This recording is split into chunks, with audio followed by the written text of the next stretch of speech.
You ever have one of those nights where the whole world feels like it's pressing in on you? Rain pounding the windows so hard it drowns out your thoughts, bills piled up on the kitchen table, and just when you think you've got nothing left to give, someone shows up at your door, needing more than you ever thought you had? Yeah, that happened to Mel at me back up a sec. I'm Angela Carter, and this is how everything changed one rainy night that should have been just another chapter in surviving.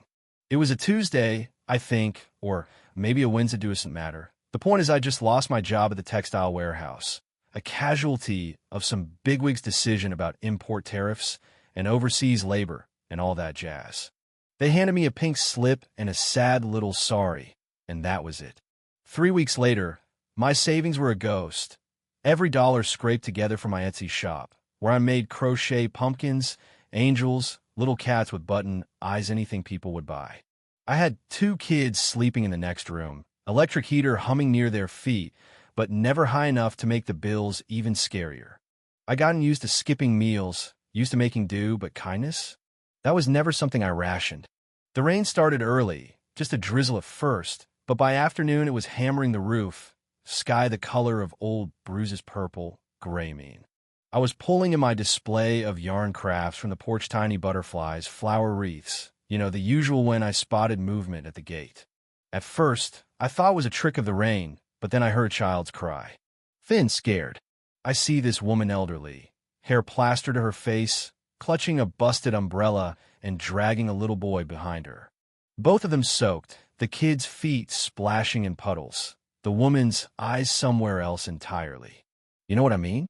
She was lost, not just on my street, but lost in the way people get when their memories turn on them. Come in quick, I yelled. I barely hesitated. I don't know, maybe I should have, but when a kid looks at you like you're the only safe place in the world, you just move. I wrapped the little boy in a towel, brought the woman in, and the house filled up with the scent of rain, fear, and something I can only call hope. The boy, Eli, whispered his name, said the woman was his Grandma Kate. She doesn't remember me right now, he said, and I felt my heart twist. I'd seen dementia before, seen the way it steals people in bits and pieces. I got them both dry, sat them on my lumpy couch, poured bowls of chicken noodle soup crackers on the side, a little candle flickering on the table, trying to make the place feel brighter than it was.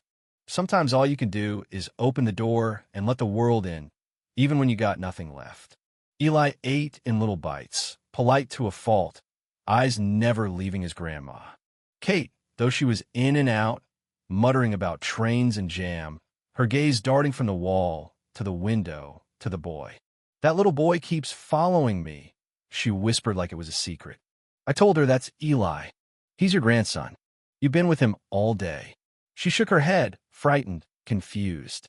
Later, Eli told me how they'd gone to the park, how Kate had been fine that morning, laughing, pushing him on the swing. Then she just froze, started walking away, didn't know his name. He tried to stay brave. I pulled him close and said, you did the right thing, honey. You stayed with her. The night wore on, the storm refusing to let up, and somewhere around midnight Kate got up, restless, heading for the door, mumbling about a red mailbox and my boy. I caught her before she slipped outside, held her while she sobbed about losing someone she couldn't name. Fever was setting in, so I cooled her down, whispered comfort, kept watch as thunder rolled outside, and the world shrank to just us 2 kids, a lost woman, and a mother too stubborn to give in to fear. When the rain stopped at dawn, I'd barely slept. Kate lay still on the couch, Eli curled up next to her, clutching the stuffed yarn dog I'd given him. Something had shifted, not just in the weather, but inside Maya's sense that maybe, just maybe, this mess of a night was more than a storm. Then the morning light broke through, and Kate sat up, hair still wild, but her eyes clear for the first time. Good morning, she said. I think I owe you a great deal. She remembered enough the rain, getting lost, not knowing Eli. Then the recognition came back, sudden and sharp. Eli woke, saw her, and launched in her arms, both of them crying and laughing, holding on like they'd never let go. Kate admitted the truth: early onset Alzheimer's, diagnosed last spring.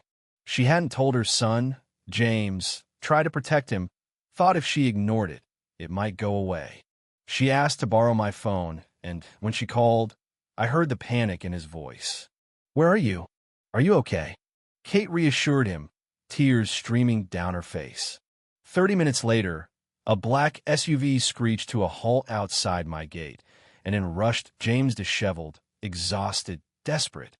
He felt his knees in front of his mom, asking what happened, why she hadn't called, how she'd ended up here. She tried to explain, and when he looked at Miral, I looked at me, and my little house, my crafts, my kid still asleep in the back, I saw something click. Gratitude, but something else too. "You did all this for strangers?" he asked. I said, "They weren't strangers last night." He shook my hand, said he owed me, but I told him, "Just take care of your mom." But then he noticed the crafts, the neat stacks by the window. "You sell these?" he asked.